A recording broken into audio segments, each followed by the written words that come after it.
سلام تماشابینان گرامی، خلاصه خبرهای مهم 14 ایون تاجیکستان را از پایگاه خبری بامداد برایتان پیشکش میکنیم. شروع میکنیم از یک نگاه کوتاه به سرخط خبر مهم روز در این برنامه. یارق سپاری در خاروخ، پسر طالب و امک بچه گلوبوف میگویند به آنها از زندان زنگ زدند. دوشنبه تیر خوردن یک فرماندهش را تصدیق و قرقیزستان را به تجاوز و اغوا ایبدار کرد. در یزگلوم یک مادر جوان با طفل یک سالش خودکشی کرده است. محمود التماس کرد بازداشت دو زن در بیکوبود برای قاچاق 356,000 دلار نقد به تاجیکستان. زمینساز شهرک بختاریان به 100,000 سامانی زمین فروخته است. تیم ملی تاجیکستان بار اول در تاریخ به جام آسیا راه یافت. مرگ نورز در زیر چرخ شکودا و فرار راننده از جای حادثه و اکنون تفصیلات خبرها. تلویزیون بدخشان گزارش ویدیویی مرکز مطبوعات ستاد بین اداروی تامین امنیت و ترتیبات جمعیتی در ولایت مختار کوهستان بدخشان را نشر کرد که در آن لحظه های مصادره سلاح مربوط به لیدرهای غیر رسمی محله های خلیبزاوت و گلوبود شهر خاروخ طالب ایانبیک و نیوشا گلوبوف ثبت شده است. ستاد شام 13 میلیون سال 2022 خبر داد که از خانه ایانبیکوف سلاح و مهمات جنگی دریافت کردند. حسن علی عبدالرحمانوف پسر طالب ایانبیکوف در این گزارش گفت پدرم از زندان به من زنگ زد گفت که بچه‌ها گرد اطراف سلاح و یراق جمع میکنن میبرن و مقامات امنیت زنگ میزنیم میسپاریم همشون. آوردیم جمع کردیم هم از یراق و اسلحه و جمع کردیم. نه 6 عدد автомат 15 تا مگزین 400 تیر یک تا گرانتمیود 8 سناریاد و 8 زریاد و پتسونکر آوردیم این سپاریدیم. اصلا گلوبوف امک بچه گلوبوف نیوشو نیست در این گزارش پیرامون مصادره یراقها در کوچه عبدالرحمن گفت گلوبوف نیوشو به من زنگ زد گفت که همه یراقها را بسپارید. 15 تا автомат 11 تا مگزین آورده همه نو را سپاریدیم. ستاد بین اداروی قبلا خبر داد که در پی ادامه چاره‌بینی‌های اپراتیوی جستجویی و نشانداد ایبدار شونده طالب ایانبیکوف سال تولدش 1966 سرکرده گروه متشکل جنایتی محله زواد نان شهر خاروخ در شاهده شخصان خالص و در حضور پسرش عبدالرحمانوف حسن علی طالبوویچ در خانه شخصی او در کوچه ایانبیکوف خانه 58 شهر واقع می باشد مقدار کلان سلاح و مهمات جنگی مصادره کرده شدند. این چنین گفته می شود در ادامه اطلاعیه ستاد بین اداروی در اساس نشانداد ایبدار شونده گلوبوف نیوشا اسلشویویچ سرکرده گروه متشکل جنایتی محله گلوبود شهر خاروخ سال تولدش 1982 از جانب پسرعمکش اسلان گلوبوف تصدیق می‌گردد از کنار منزل استقامتیش واقع در کوچه عبدالرحمن به نوع 92 شهر 15 автомат کلاشنیکوف با 11 تیردان مصادره کرده شدند. تفتیش این اطلاع مقامات توسط منابع دیگر غیر ممکن به نظر می رسد. نزدیکان ایانبیکوف و گلوبوف برای شرح این خبر دسترس نیستند. طالب ایانبیکوف نیوشا گلوبوف و منور شنبیف از جانب کارمندان مقامات حفظ حقوق روز 11 ایون بازداشت شدند.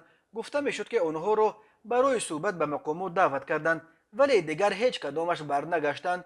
روز 12 ایون در جریان یک عملیات ویژه در محله اوپیده یا تیرچی شهر خاروخ دو لیدر دیگر غیر رسمی این محله زهیر رجب و خورسند مزاروف کشته شدند. از این قبل روز 22 می محمد باقروف لیدر اعظم معروف و معتبر ولایت مختار کوهستان بدخشان به طور مرموز کشته شد. امردین علوشاف یک لیدر دیگر این ولایت مختار پیشتر از روسیه آورده به 18 سال زندان محکوم کردند. به این ترتیب از 7 لیدر با نفوذ ولایت مختار کوهستان بدخشان که ستاد بین اداروی ماه اکتبر سال 2018 با هر کدام آنها پروتکل علاحده امضا کرده بود، حالا تنها یادگار محمد سلاموف باقی میماند. یادگار محمد سلاموف به فرق از اکثر لیدرهای دیگر منطقه نه در شهر خاروخ بلکه در دهه پرش نوینویه شغنان زندگی میکند. اخیرا یک منبع از نهادهای دولتی بدخشان به بامداد گفت مقامات قدرتی با یادگار محمد سلاموف مشکل ندارند. به گفته این صحبت ما یادگار کایها باز از همه فعالیت‌های ضد حقوقی دست کشیده دیگر به یگان کار دخالت نمیکند و به مثل یک شهروند عادی حیات مقرری به سر میبرد.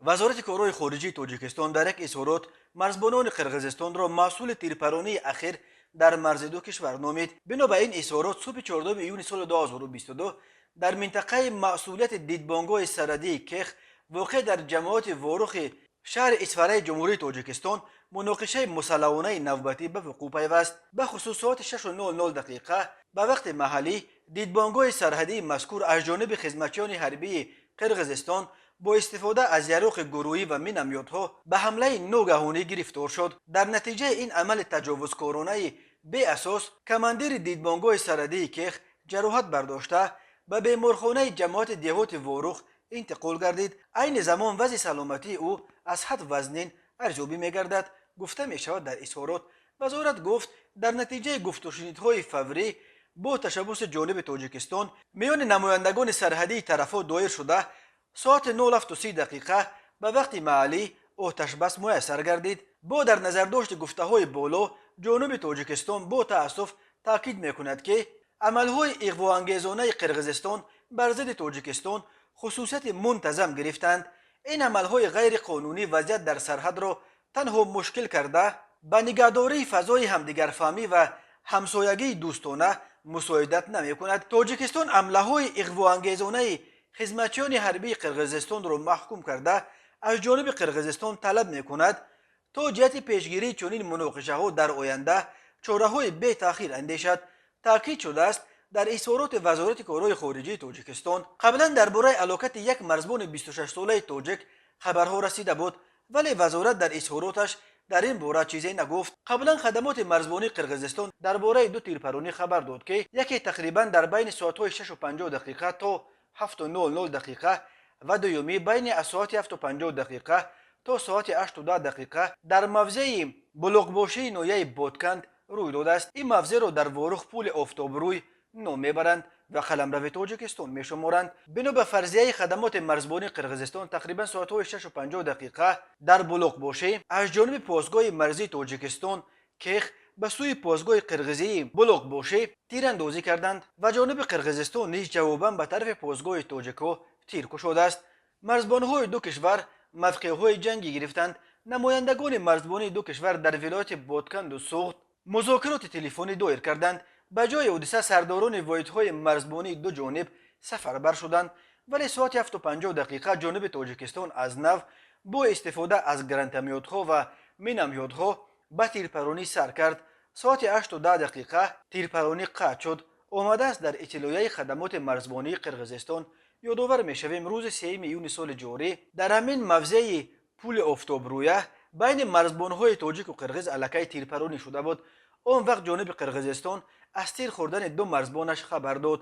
از تاجیکستان هم درباره جراحت برداشتن یک مرزبان خبر رسیده بود. در پی آن تیرپرانی وزارت کارهای خارجه تاجیکستان جانب قرقیزستان را به عملهای اغواانگیزانه ایبدار کرد. با گذشت 30 سال از سقوط اتحاد شوروی از 983 کیلومتر مرز تاجیکستان و قرقیزستان تا کنون حدود 330 کیلومترش تعیین و علامت گذاری نشده است. در این قطعه‌های بحثی که اساساً در مرز تاجیکستان و قرقیزستان جایگیر شدند هر سر چند وقت بر اثر آب و زمین و چراگاه و راه مناقشه ها رخ می‌دهند.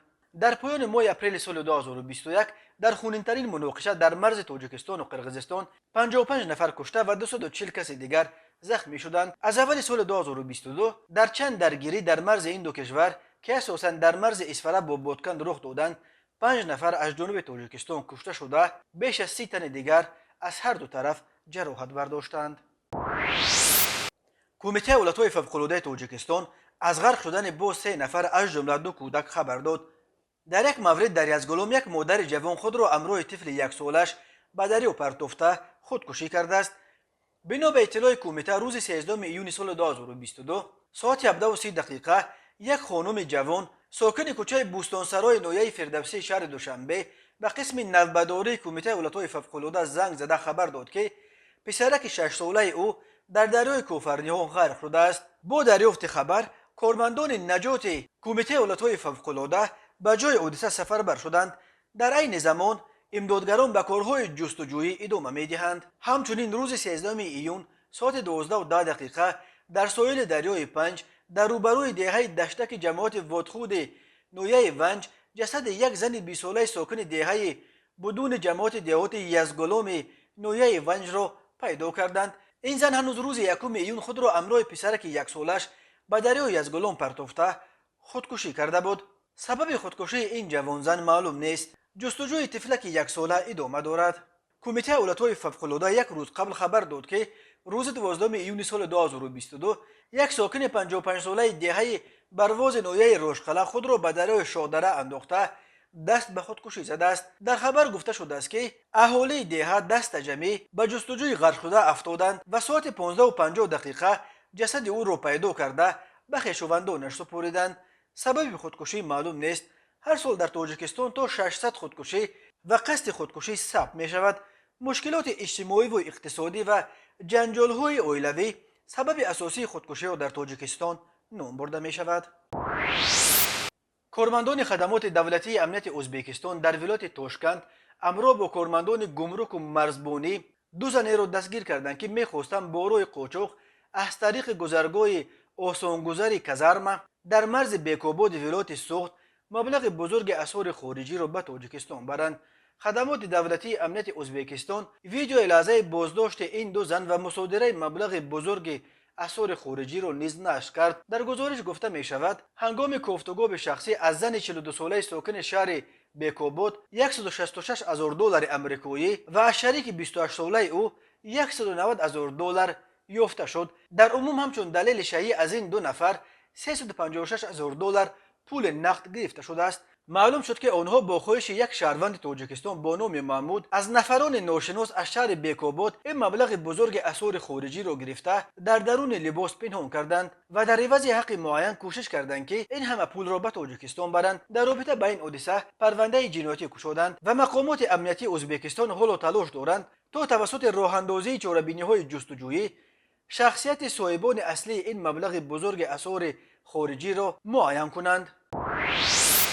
تماشابینان عزیز، یادآور می‌شویم خلاصه مهمترین اخبار تاجیکستان را از پایگاه خبری بامداد تماشا دارید.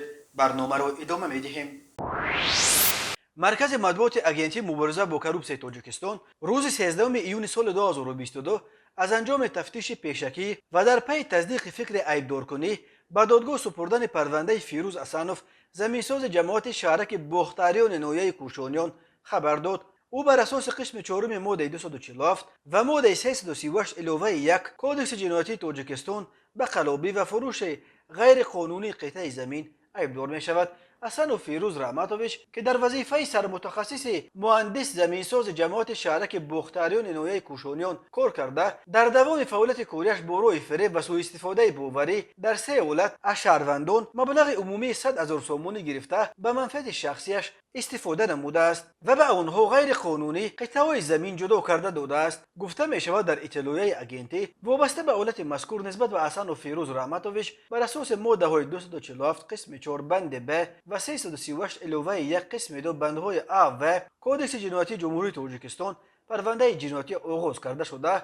بعد به انجام رسانیدن تفتیش پیشکی آن با تصدیق فکر عیبدارکنی برای بررسی به سود ارسال کرده شد. به زمینساز امکنون سابق جماعت شهرک باختریان بر اساس قسم 4 ماده 247 همچون جزا برای قلابی جریمه به اندازه از 1460 تا 2190 نشان دهنده برای حسابها یا محروم ساختن از آزادی به مهلت از 8 تا 12 سال تهدید میکند. همین طور بر اساس ماده 338 علاوه 1 به او برای فروش غیر قانونی قطع زمین با استفاده از وکالت‌های منصبی جریمه به اندازه از 912 تا 1460 نشان دهنده برای حسابها و یا از 5 تا 8 سال زندان تهدید میکند. فروش قطعه زمین برای ساختن خانه استقامتی و یا انشاءات تجارتی در تاجیکستان به یکی از رشته‌های از همه فساد زده تبدیل یافته است.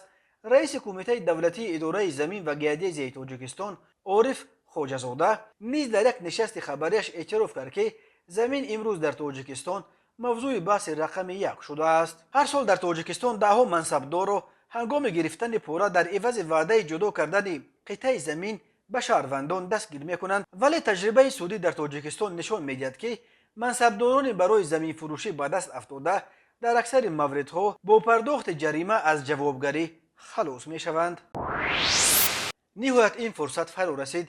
تیم ملی فوتبال تاجیکستان بار اول در تاریخ به مرحله فینالی جام آسیا را یافت. نووابسته از نتیجه بازی دور آخرین مرحله انتخابی جام آسیا 2023 در گروه غ با تیم ملی قرقیزستان که امروز 14 ایون در بشکک برگزار می شود، منتخب تاجیکستان تحت رهبری متخصص خرواتی پیتر سگرد حقوق اشتراک در مرحله نهایی جام آسیا را به دست آورد. در حال حاضر بعد 2 دوره اول تیم‌های تاجیکستان و قرقیزستان هر دو 6 امتیازی به دست آوردند، ولی به سبب خوبتر بودن تناسب توپ‌هایش تیم تاجیکستان در جدول این گروه در جای اول قرار دارد و برای حفظ مقام اول در جدول برایش مساوی انجام دادن بازی با قرقیزستان هم کافی است. برگزاری مرحله نهایی جام آسیا از 16 ایون تا 16 ایول سال 2023 به نقشه گرفته شده است. قرار درباره در کجا برگزار شدن 18مین جام آسیا در جلسه کمیته اجرایی کنفدراسیون فوتبال آسیا روز 17 اکتبر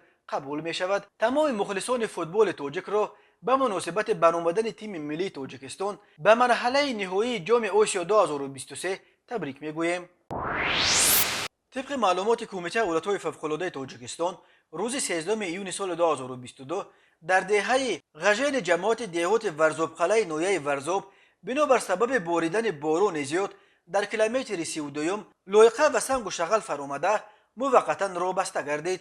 کمیته ایالت‌های فوق‌العاده تاجیکستان خبر داد که خوشبختانه این سیل تلفات جانی نداشت، ولی باران شدید 4 حولی را پر از لایقه کرده است و ساکنان این حولی ها موقتا به جای امن کوچانیده شدند. برای برطرف نمودن پیامدهای این آفت و دیگر نمودن مجرای سیل یک عدد تکنیکای محلی سفربر کرده شده تقریبا 120 متر سیل راه تازه و برقرار کرده شد. کارهای برطرف سازی در این سمت ادامه دارند. و حالا یک مرور کوتاه به اخبار کریمینالی و حادثه‌های ناخوش روز. مرکز مطبوعات وزارت کارهای داخلی تاجیکستان درباره باز یک صدمه مرگاور خبر داد. گفته می شود راننده گناهکار به جای کمک رسانیدن به جبر دیده که یک نورس 14 ساله بود از جای صدمه فرار کرده است، ولی او را معاین و دستگیر کردند. بنابراین منبع 12 ایون سال 2022 تخمینا ساعت 17:30 راننده ماشین تمغه اشکودا شخصیتش نامعلوم هنگام حرکت از سمت کوچه دانش به سمت کوچه بیزود پایتخت به مقابل سمت حرکت راه برآمده پیاده‌گرد نابالغ عبداللهیف محمدالله بختیارویچ سال تولدش 2008 ساکن شهر دوشنبه را پخش نموده از جای حادثه غیب شده است.